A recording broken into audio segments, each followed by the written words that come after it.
Hi, it's Alex James, and I have a special video for you today.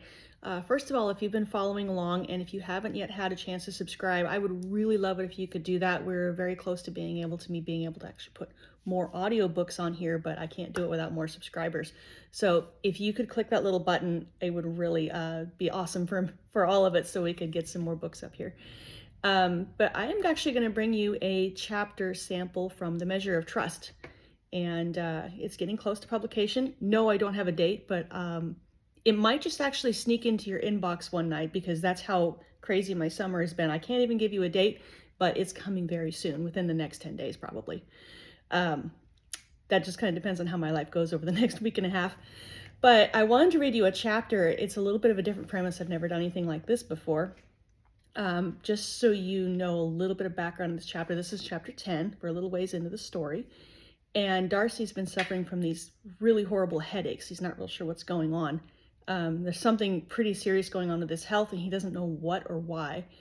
And then he gets this letter from Bingley, who has gone to Netherfield, an estate that he tried to lease and lost out on the lease because somebody else came in and got it out from under him. And Darcy doesn't know who or why.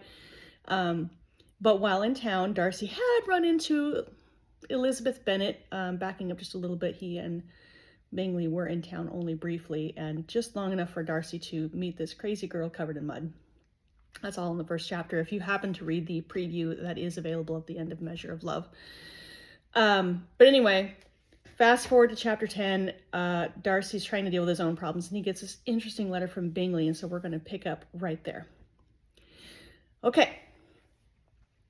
Darcy's hand banged down on his desk in shock as his eyes scanned the letter in front of him.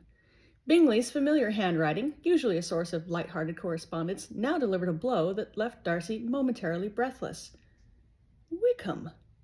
Hosting Bingley at Netherfield! The words seemed to leap off the page, each one more bewildering than the last. George Wickham with enough wealth to lease Netherfield? It was unthinkable. Where had he come by such means? Wickham could mingle with the gentry, certainly, but he was never a man of substance, nor even prudence. Darcy doubted there was even a farthing left of the £3,000 he had signed over to him 5 years ago. The idea of Wickham playing the part of the gentleman of property was fantastical. His hand trembled slightly as he set the letter down. What could Wickham... Sorry, I just lost my place when I scrolled. What could Wickham possibly want with Bingley? Darcy couldn't fathom Wickham's intentions. Why extend such an invitation? They had not known each other at university, for Wickham had developed his own circle of friends, quite apart from Darcy's, and he rarely showed his face in lectures. But if Wickham wanted to find out who Darcy's friends were, it would have been the work of a moment. First, he spent the summer charming Georgiana, and now Bingley. Oh, just for an aside here, Wickham never actually eloped with Georgiana in this version. It's important for you to know that distinction. Sorry for interrupting. But that was not the most baffling question. How had Wickham managed the sudden rise? His charm had always been impressive, able to win people over with ease. But to become the new master of an estate like Netherfield?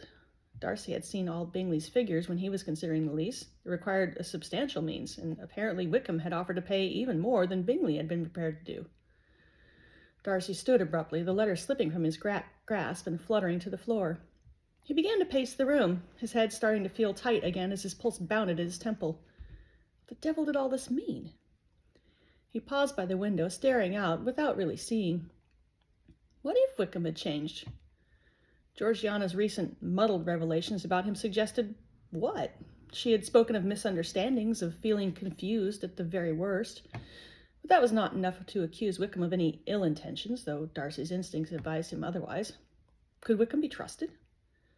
An immediate impulse surged through him. He needed to act.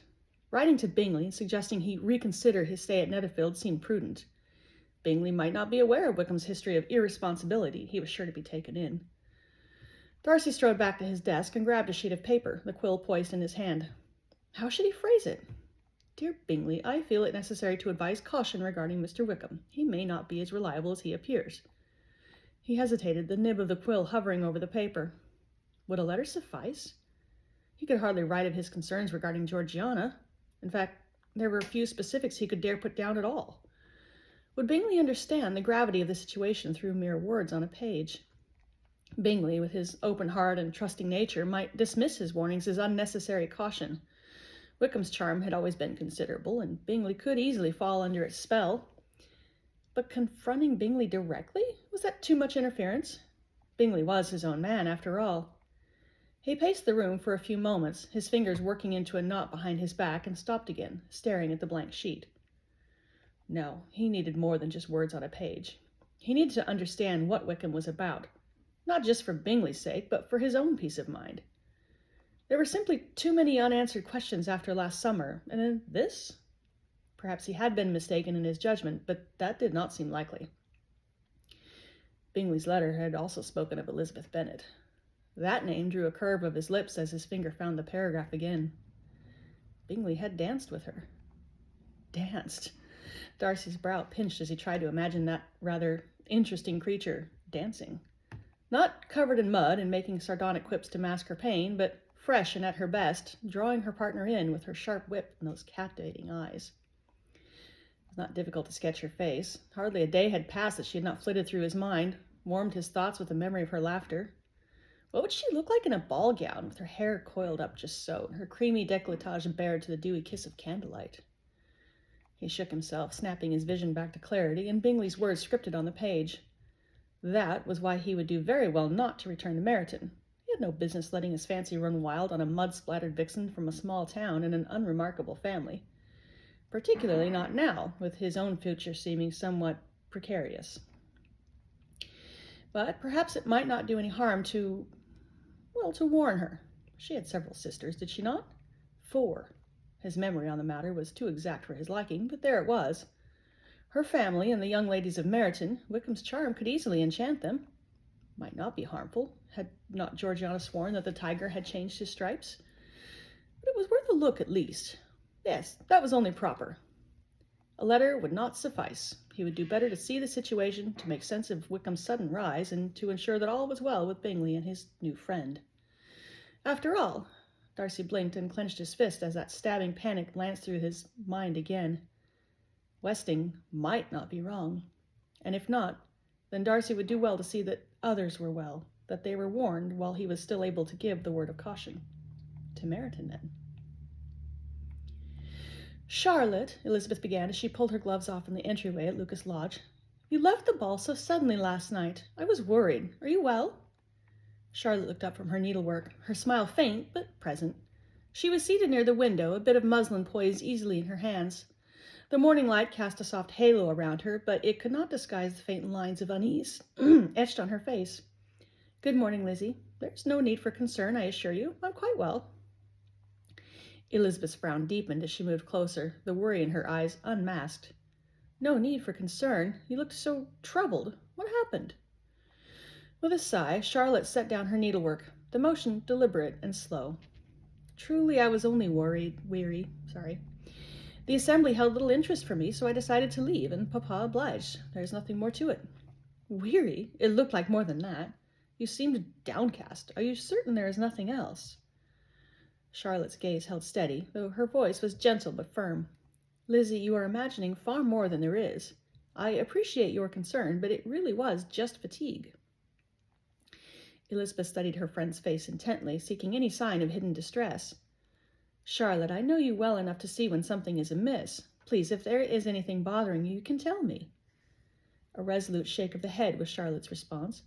I promise, Lizzie, there is nothing more. I simply had no desire to stay at the ball. Elizabeth frowned, but what was she to do? If Charlotte was determined not to speak, she could not force her to do so. Well, if you say so, Charlotte, but know that my concern remains. I know, and I am grateful. Now tell me, how is everyone at Longbourn? Any news worth sharing? Oh, the usual. Kitty and Lydia are comparing the lists of their conquests from last evening. Mary's still recovering. It will be 2 days before she utters more than a monosyllable. And Mamma is already fretting over the next assembly. A soft laugh escaped Charlotte. That sounds like them. And how are you, Lizzie? Did you enjoy the rest of your evening? Quite well, Elizabeth replied, her tone brightening. I must tell you about my dances with our new neighbors. Mr. Bingley was most agreeable. We danced the 5th together, and he was all charm and smiles. I believe he means to stay some while in the neighborhood, so we shall all have an opportunity to know him better. Well, that is wonderful to hear. And what of Mr. Wickham? Ah, Mr. Wickham, the son around which most of the room revolved last night. He is a captivating dancer, full of wit and conversation. We spoke at length, and I must admit I found him very agreeable. Charlotte leaned in, her complexion warming. Tell me more, Lizzie. What did you talk about? Did he show particular interest in anyone? Elizabeth's cheeks flushed slightly. Well, we spoke of many things, his experiences traveling in Europe, his admiration for the arts, and his thoughts on various authors. He has such a way with words, Charlotte. He made even the most mundane details sound fascinating. And he asked about my family with genuine interest, not just the polite inquiries one might expect. He seemed particularly amused by Lydia and Kitty's antics. Well, that is certainly generous of him. Did you say you danced with him twice? Oh, yes, and it caused quite the stir, but he was so easy that it hardly seemed to be noteworthy until afterwards when I reflected on it. I was the only lady he favored so. Charlotte's eyes widened knowingly. Indeed, he must be charming. Quite. At one point, I asked him about the latest novel by Maria Edgeworth. That was when he was forced to admit that he truly is not an extensive reader, though he knows so many authors from his travels that he is often able to fool people quite nicely. We had a good laugh about that. He said he preferred a juicy bit of gossip over some dusty old epic, and I told him he would get along famously with my younger sisters. But he said he rather liked talking to a lady who made him think, and so, yes, that was when he solicited my hand for a second set. Oh, it sounds like he left quite an impression on you, Lizzie. How wonderful to find someone who can amuse you as well as you amuse everyone else. Oh, such stuff. Come now, you know as well as I do that you are the true wit between the two of us. Oh, Charlotte, I wish you had been there. Mr. Wickham would have quite enjoyed your conversation. Charlotte smiled lightly, her fingers returning to her needlework. And Jane, how did she enjoy her evening? Oh, you ought to have seen how Mr. Bingley gazed at her. I have never seen such admiration in a gentleman's eyes. I quite fancy she is the reason he declared to Sir William that he meant to linger at Netherfield for as long as Mr. Wickham would have him. Oh, then I am happy for Jane. And for you, too. It sounds like you had a delightful evening. Before Elizabeth could respond, Lady Lucas's voice called from the doorway. Charlotte, dear, could you help me with the baskets? I told Mrs. Long I would tend to what remained after the ball, and Maria is to help me, but she's gone off to Longbourn. Elizabeth blinked. She had intended to discuss Charlotte's well-being, but had been led astray by her own excitement. Now, it seemed, she had missed her chance. Charlotte set her needlework aside. Coming, Mamma. Elizabeth rose with her. May I help? Surely, Charlotte, if you were too weary to dance last evening, an afternoon assembling and delivering charity baskets would be too taxing. Not a bit of it, Charlotte insisted. Go on, Lizzie. Shall I see you at church tomorrow? I think Mamma would not mind if I joined the Bennets in their pew. Elizabeth nodded. Yes, of course. I shall hold to that promise, you know. Else I will be forced to come after you. I will try, Charlotte vowed, as she saw Elizabeth to the door. Elizabeth wrapped her cloak around her shoulders and turned back as she stepped outside. The door was already closed, and Charlotte gone off to help her mother. How odd. Foolish and selfish of you, Lizzie, she scolded herself. All that prattling on. You sound like Lydia. She knotted her fingers inside her gloves and found the path back to the village. If she dared to take the shortcut, she could pass by Netherfield. But no, had she not already spent enough time and breath on those gentlemen today? Nattering on about them when she should have been encouraging Charlotte. She simply would have to learn to keep her wits about her where Mr. Wickham was present. Mr. Wickham! Elizabeth exclaimed, unable to contain her surprise as she, Jane, and Mary rose and curtsied in greeting. And Mr. Bingley! How lovely to see you both! Good afternoon, Miss Bennet, Wickham replied, flashing a smile that could have rivaled a full moon in all its brilliance. Netherfield was rather dull this afternoon, so we thought we might seek some of the best company to be had. Well, you are quite welcome here, but I am afraid we will have to send out for good company. Mr. Wickham laughed. I cannot decide whether that is modesty or sarcasm, Miss Elizabeth, but I fancy it regardless. Ah, thank you, he said, when Hill offered to take his hat and coat. Please do be seated, Jane invited, gesturing for the gentlemen to follow them into the drawing-room. I am afraid Mamma, Kitty, and Lydia have gone to town, but may we offer you some tea? We would be grateful, Miss Bennet, Mr. Wickham answered for both of them. I trust all the Bennets are quite recovered from dancing into the wee hours last Friday. The thing was simple enough, Mary replied before Elizabeth could speak. If one does not dance every set, there is ample time to rest one's feet. Elizabeth caught the curious arch of Mr. Wickham's brow, and she hastened to smooth over what might be perceived as a rather peevish speech. I am sure what my sister means is that you gentlemen must have been put to some trouble indeed, seeing that the number of ladies far exceeded the number of gentlemen present. It is to your credit that both your hearts and your feet never faltered in the face of all those ladies awaiting their turns. Ah, Miss Elizabeth, you credit us with valor, but I shall let you in on a little secret, Wickham replied, leaning forward with a wink. The pleasure was entirely ours. Oh, now that is a wondrous thing to hear. I understand you are still finding the town to your liking, Mr. Wickham, Jane asked. Very much so. I was particularly impressed by how friendly everyone was. Bingley, do you not agree? Mr. Bingley blinked, for he had been gazing raptly at Jane, and his grin widened. Oh, very much so. Why, I have not gone anywhere or met anyone but that I fancied this was the pleasantest part of all England. We are so glad you find it so, Mr. Bingley, Elizabeth answered warmly. Indeed, I do hope Meryton's tolerance for greeting new faces is not yet exhausted, for I had an interesting letter this morning. He glanced at Mr. Wickham, who invited him to continue with a smile and a nod. Bingley cleared his throat.